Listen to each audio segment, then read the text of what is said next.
Hello, welcome to post 360. నేను మీ మురళీ రాపల్లి.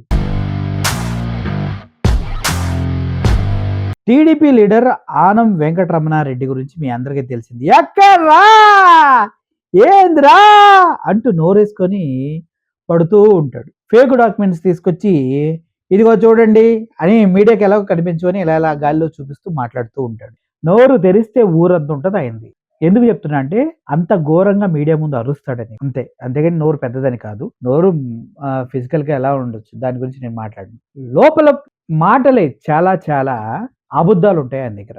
ఏదో దాన్ని అటాక్ చేశారని ఒక రకంగా ఏదేదో కొత్త కొత్త కథలు అల్లుతూనే ఉంటాడు దొరగారు. అటువంటి దొరగారు ఈరోజు ప్రెస్ మీట్ లో మాట్లాడుతూ గతంలో విజయసాయి రెడ్డి కొన్ని కామెంట్ చేశారు చంద్రబాబు నాయుడు పైన. ఇలాగే ఉంటే నువ్వు బ్రతికుంటే నిన్ను జైల్లో పెడతాం, ఆలోచించుకో, తప్పుడు కేసులు పెడుతున్నాం మా పైన అంటూ విజయసాయి రెడ్డి వార్నింగ్ ఇవ్వటం జరిగింది. దానికి సంబంధించిన పూర్తి ఎక్స్ప్లెనేషన్ కూడా ఇవ్వటం జరిగింది. ఇది కాకినాడ పోర్టు షేర్స్ విషయంలో వచ్చిన గొడవలో చంద్రబాబు నాయుడు గారు సిబిఐకి కంప్లైంట్ చేస్తే సిబిఐ విజయసాయి రెడ్డి పైన లుకౌట్ నోటీసులు ఇస్తే దాన్ని ప్రతిఘటిస్తూ ఒక ప్రెస్ మీట్ పెట్టి చంద్రబాబు నాయుడుని ఉద్దేశించి ఇలాగే తప్పులు చేస్తే నెక్స్ట్ నువ్వు బ్రతుకుంటే మేము అధికారంలోకి వస్తాం, అప్పుడు నిన్ను జైల్లో పెడతాం అనేసి చెప్పడం జరిగింది. వచ్చే వారంలో మీ పైన, చంద్రబాబు నాయుడు పైన, కేవీరావు పైన హైకోర్టులో డిఫమేషన్ కేసు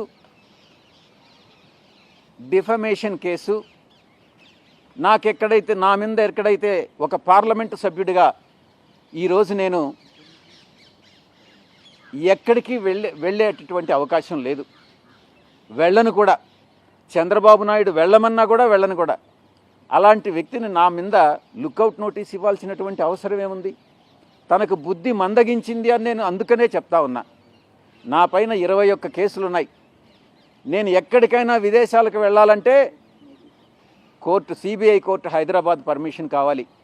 కనీసం ఆ ఇంగిత జ్ఞానం అన్నా చంద్రబాబు నాయుడుకు లేకుండా లుకౌట్ నోటీస్ ఇవ్వడం అన్నటువంటిది, ఒక పార్లమెంటు సభ్యుడిగా, ఒక ప్రజాప్రతినిధినైనటువంటి నా మీద లుకౌట్ నోటీస్ ఇవ్వడం అన్నటువంటి దాంట్లో ఉద్దేశం చంద్రబాబు నాయుడు ఏంటి అన్నటువంటిది మీరు అర్థం చేసుకోవచ్చు.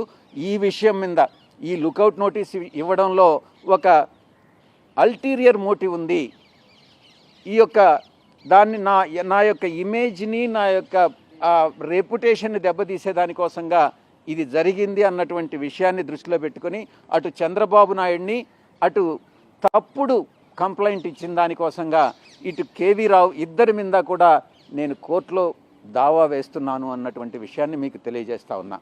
ఈ యొక్క కేసు పెట్టారు కాబట్టి ఎఫ్ఐఆర్ ఛార్జ్ షీట్ ఫైల్ చేసిన తర్వాత అంతా కూడా కంప్లీట్ అయిన తర్వాత, మేము నిర్దోషులుగా బయటపడిన తర్వాత చంద్రబాబు నాయుడు పైన మెలేసియస్ ప్రాసిక్యూషన్ కింద చంద్రబాబు నాయుడు మీద కేసు పెట్టి అతన్ని అప్రాప్రియేట్గా లీగల్ రెమెడీస్ అన్నీ కూడా తీసుకుంటాము అన్నటువంటి విషయాన్ని కూడా నేను తెలియజేసుకుంటా ఉన్నాను.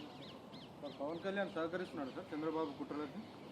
అప్పట్లో కేవీరావుని తిట్టాడు, మళ్ళీ ఇప్పుడు ఒక రకంగా చెప్పాలనంటే వాళ్ళ ముగ్గురులో చంద్రబాబు నాయుడు, నారా లోకేష్, పవన్ కళ్యాణ్ ముగ్గురులో బహుశా ఆ ముగ్గురులో పవన్ కళ్యాణ్ బెటర్ లీడర్ అవుతాడేమోనని నా ఉద్దేశం.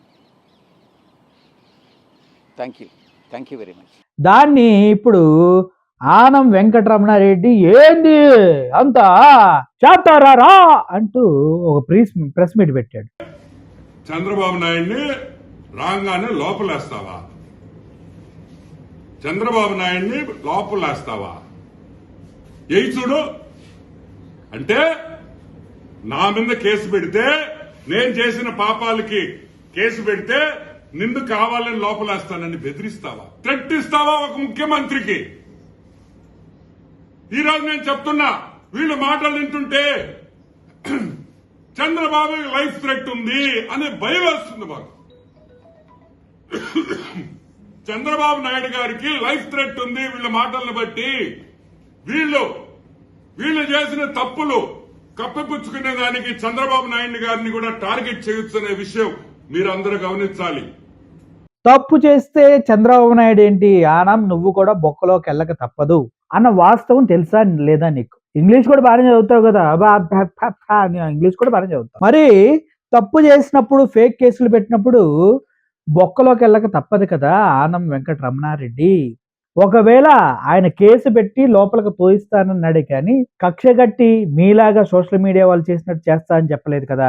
ఆ విషయాన్ని ఎందుకు మాట్లాడావు నువ్వు ఆనం వెంకటరమణారెడ్డి? ఏంద్రా ఎందుకు వెంకటరమణారెడ్డి? ఏ చంద్రబాబు నాయుడు ఏమన్నా న్యాయ వ్యవస్థలకి అతీతుడా, దేవత సంభూతుడా? అలా అయితే స్కిల్ డెవలప్మెంట్ స్కామ్ కుంభకోణం జరిగింది కదా, అందుట్లో తీసుకెళ్లి జైల్లో పెట్టారు కదా. మరి అప్పుడు మీరు ఎందుకు మాట్లాడలేదు, ఎందుకు ఆపలేదు దొరా? అంత సీన్ ఉందా, అంత ధైర్యం ఉందా అని మాట్లాడుతున్నా ఇప్పుడు మీడియా ముందుకు వచ్చి. అప్పుడు ఏం చేశారు జైల్లో పెడితే? జగన్మోహన్ రెడ్డిని తీసుకెళ్లి జైల్లో పెట్టారు, ఏం చేశారు? న్యాయ వ్యవస్థలు అనేవి మేనేజ్ కొన్ని చోట్ల జరుగుతాయి, ఆధారాలు ఉన్నప్పుడు ఏ న్యాయ వ్యవస్థ మేనేజ్ చేయలేదు.